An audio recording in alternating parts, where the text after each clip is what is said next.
जी हूँ। आज हम पीटीई टेस्ट का जो पीटीई जो आपका टेस्ट है जी, पियर्सन टेस्ट ऑफ इंग्लिश जिसको कहते हैं, उसका जो है ना जी पहला मॉड्यूल वो स्पीकिंग का मॉड्यूल है। और उस मॉड्यूल में सबसे पहला जो टास्क है वो है रीड अलाउड। अच्छा, अब इसमें ये हमें सबसे पहले ना हमें जो टास्क है उसका नाम, उसको अंडरस्टैंड करना चाहिए कि ये क्या है। जैसे हम कहते हैं रीड अलाउड। अब रीड अलाउड, अलाउड यानी एक एडवर्ब यूज किया गया है, यानी रीड एक वर्ब है और एडवर्ब है अलाउड। अब हमें अंडरस्टैंड करना चाहिए कि ये रीड ही सिर्फ क्यों नहीं है, ये रीड अलाउड क्यों है। इसका मतलब ये हुआ कि हमें हमारे सामने कुछ लोग बैठे हुए हैं। ज़ाहिर है ये कंप्यूटर बेस्ड है, इसको हम ये कंप्यूटर बेस्ड टेस्ट है और आर्टिफिशियल इंटेलिजेंस है। और इसमें जो है ना जी कंप्यूटर में आपके लिसनर्स जिनको इंटरलॉक्यूटर्स कहते हैं, वो उनको फीड किया होता है। अब वो कितनी तादाद में है ये हमें नहीं पता। तो रीड अलाउड का मतलब ये होता है कि हमने इस तरह से रीड करना है कि हम अपना मैसेज कम्युनिकेट कर सकें, जो हमारे लिसनर्स हैं उनको कम्युनिकेट हम कर सकें। अब अब आप देखिए कि इस टेस्ट में, इस टास्क में हम अकेले नहीं हैं। हमें कुछ स्पीकिंग के प्री रिक्विजिट्स फॉलो करने पड़ेंगे। अब मिसाल के तौर पे ये है कि अगर हम रीड अलाउड कर रहे हैं तो इसका मतलब है कि हमें लोग सुन रहे हैं। हमने उनको अपना मैसेज कम्युनिकेट करना है और वो कौन सा मैसेज है, वो जो टेक्स्ट की शक्ल में आपके सामने आ गया है। अब टेक्स्ट एक सर्टेन मैग्नीट्यूड की, एक सर्टेन लेंथ की, उस वो एक पैराग्राफ की शक्ल में भी हो सकती है, वो दो पैराग्राफ्स की शक्ल में भी हो सकती है। अब पैराग्राफ्स क्या होते हैं मैंने आपको डिटेल से दूसरी वीडियोस में आपको आपसे डिस्कस किया हुआ है। तो अब ये है कि जी हमारे सामने चूंकि रीडर्स हैं, उनको हमने मैसेज कम्युनिकेट करना है और हमारी साउंड आम रूटीन से थोड़ी सी ज़्यादा यानी रादर लाउड हो, और हमारी स्पीड जो है ना आम रूटीन से थोड़ी सी ज्यादा, यानी वेरी फास्ट नहीं, रादर फास्ट यानी आम रूटीन से थोड़ी सी ज्यादा। अब हमने इसमें पॉजेज नहीं लेने, ज्यादा पॉजेज यानी ज्यादा से ज्यादा। मैं अभी आपसे डिस्कस करता हूँ कि पॉज हमने कहाँ पे लेना है। अब टेक्स्ट आपके सामने आ गई है। अब हमें 40 सेकंड्स मिले हुए हैं इस टेक्स्ट को गो थ्रू करने के लिए। अब आपने क्या करना है कि जी इस टेक्स्ट को स्किम करना है।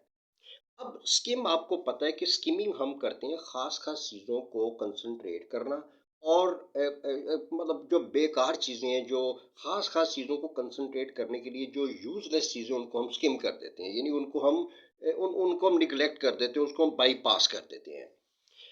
अब आप देखिए कि हमने इस टेक्स्ट को स्किम इसलिए करना है कि हमने ऐसे वर्ड्स इसमें फाइंड करने हैं कि जो हमें ट्रबल क्रिएट कर सकते हैं at the time of reading it allowed.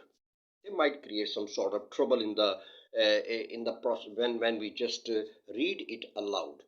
So just to avoid that problem which could be faced by you during the course of your reading it aloud, so you just look at the words. आप scheme करते हुए, यानी यहाँ पे हमें scheme करना है इस टेक्स्ट को, ऐसे वर्ड्स को देखने के लिए कि जो फाइंड करने के लिए जो हमें ट्रबल क्रिएट कर सकते हैं। तो चूंकि हमारे पास 40 सेकंड्स हैं, हम इन वर्ड्स को रिपीटेडली अपना वोकल ट्रैक यूज करते हुए, ज़ाहिर है कि हमने सिर्फ आवाज़ नहीं निकालनी, बाकी मैं आपसे सजेस्ट करूंगा कि आप अपने लिप्स, अपने जॉज, आप इनको मूव करें, बॉडी को भी मूव करें और आप इनकी प्रैक्टिस करें इन वर्ड्स की। अब आप देखिए कि आपने स्किम करके, यानी आपने बीच बीच में से रीड करके, जब आप स्किम करते हुए आपने वर्ड्स को फाइंड आउट किया, तो इस दौरान आपको इस पूरी की पूरी टेक्स्ट का थीम भी पता चल जाएगा। थीम का मतलब है कि इसकी बैकग्राउंड का पता चल जाएगा, इसकी कॉन्टेक्स्ट का पता चल जाएगा आपको। तो जब आपको कॉन्टेक्स्ट का भी पता चल गया, अब आपका टाइम 40 सेकंड्स के बाद आपने आपका टाइम रीड का शुरू हो जाएगा। अब आपने ये करना है कि जब आप इसको रीडिंग शुरू करेंगे ना, तो मैंने आपसे कहा कि आपकी आवाज़ थोड़ी सी ऊंची हो और जहां भी पंक्चुएशन आ जाए, यानी फुल स्टॉप, सेमी कॉलन, खालन, खामा, क्वेश्चन मार्क, या एक्सक्लेमेटरी साइन, ये पंक्चुएशंस होती हैं। जहां जहां भी पंक्चुएशन आ जाए वहां पे आपने इतना सा लिसनर को महसूस करवाना है कि आपने इतना सा पॉज देना है कि लिसनर को महसूस हो कि यहाँ पे कोई सेंटेंस का हिस्सा या सेंटेंस खत्म हुआ है या सेंटेंस का एक पार्ट खत्म हुआ है। मतलब सेकंड का, लेस देन सेकंड, ये जितना भी कम से कम हो सके, लेकिन आपने शो जरूर करना है कि आपने एक छोटा सा पॉज दिया। अब उसके बाद जो अगला वर्ड होगा ना, उस पॉज के बाद जो अगला वर्ड आएगा, उस वर्ड को आपने इंटोन करना है।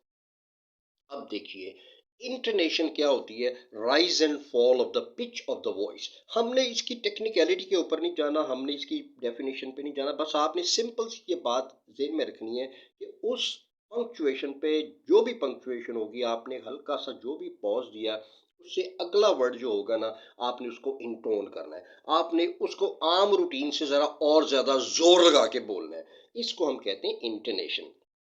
ये आपका प्रोनंसिएशन का 50% पार्ट है। जब आप स्पीकिंग करते हैं तो आपकी प्रोनंसिएशन का 50% रोल इंटोनेशन वाला होता है। अब आपने इसको इंटोन किया और अब आपको थीम का भी पता चल चुका है, और आप थीम के हिसाब से अगर आप फील करते हैं कोई इसमें ऐसे वर्ड्स यूज किए गए हैं जो बड़े ही की वर्ड्स हैं, तो आप उनको भी इंटोन कर सकते हैं, आप उनको भी इंटोन करें। अच्छा, अब देखिए, आ की साउंड आपने कतई नहीं निकालनी। इसको इसको हम अटरेंस कहते हैं। इस किस्म की साउंड बड़ी गलत, ये आपकी फ्लुएंसी को बिल्कुल ख़राब कर देगी। और आपको पता है फ्लुएंसी के आपके 30 मार्क्स हैं। 30 आपके कंटेंट्स के मार्क्स हैं जो आपको मिला हुआ है ऑलरेडी, और 30 मार्क्स आपकी प्रोनंसिएशन के हैं, जिनमें 15 मार्क्स मैंने आपको बता दिए कि आपकी इंटोनेशन के हैं। अब आप देखिए कि कोई खास खास वर्ड्स, की वर्ड जो आपको थीम बता देगा, आप उनको भी इंटोन करें। और इसके अलावा देखिए, प्रोनंसिएशन में मैंने आपको एक तो इंटोनेशन बताई, और इसके अलावा आप देखिए कि जहाँ जहाँ आप को आर्टिकल मिले, यानी the, T H E the, the, a और एन, आप इनका ख्याल रखना है। अब देखिए, किसी भी नाउन से पहले, ज़ाहिर है आपको पता है कि आर्टिकल्स नाउन से पहले यूज होते हैं। अगर फर्ज करें कि जो साउंड है नाउन की, वो शुरू में कॉन्सोनेंट की साउंड है, जैसे टेबल, बुक, पेन, तो अगर टी एच ई आपने यूज करना है ना, तो आप उसको द प्रोनाउंस करेंगे। और अगर आपने ए यूज करना है तो उसको कहेंगे a. The, a, the book, a book, right. और इसके बाद आप देखिए कि एन आ गया। और अगर फर्ज करें कि नाउन की शुरू की आवाज वावल जैसी है, वावल साउंड है, मिसाल के तौर पर मैं कहता हूँ एग, तो मैं कहूँगा दी एग। और अगर मैंने इनडेफिनेट आर्टिकल यूज करना है तो मैं कहूँगा अन एग। तो इन चीज़ों का आप ख्याल करें। और इसके अलावा देखिए, बड़ी इंपॉर्टेंट चीज़ है, कोई भी वर्ड जिसमें आर से पहले वावल आ जाए तो आर साइलेंट कर दें। जैसे मैं कहता हूँ जी पर्टिकुलर, अब देखिए पी ए आर, अब आर से पहले ए आ गया तो आप आर को साइलेंट कर देंगे। इसके बाद एल ए आर आ गया, उस वहाँ भी आर से पहले ए आ गया तो वो वावल है, तो आप उसको साइलेंट कर देंगे। अब जैसे देखिए ना, मैं कहता हूँ ये verb, V E R B, अब आर से पहले ई आ गया तो हम आर को साइलेंट कर देंगे, वगैरह वगैरह। अब इन चीज़ों का आप ख्याल कीजिए, आप यकीन कीजिए, आपके स्पीकिंग में आपके स्पीकिंग में 80 प्लस हर सूरत मार्क्स आएंगे, 80 प्लस हर सूरत। और आप देखिए, कोई भी टास्क करें, आपके ज़हन में होना चाहिए कि मैंने 80 प्लस मार्क्स लेने हैं, उससे नीचे कतई भी ना सोचें, क्योंकि 80 प्लस मार्क्स लेने से आपको बहुत ज़्यादा फ़ायदे मिल सकते हैं। जहाँ भी आप जाते हैं आपको वहाँ पे बड़े फ़ायदे मिलेंगे। तो आप 80, इस इन चीज़ों को ज़हन में रखिए। आपके 85 प्लस रादर मार्क्स आएंगे, 80 तो मैं ऐसे ही कह रहा हूँ, 85 प्लस मार्क्स आएंगे। तो इन चीज़ों को ज़हन में रखिए और प्रैक्टिस कीजिए।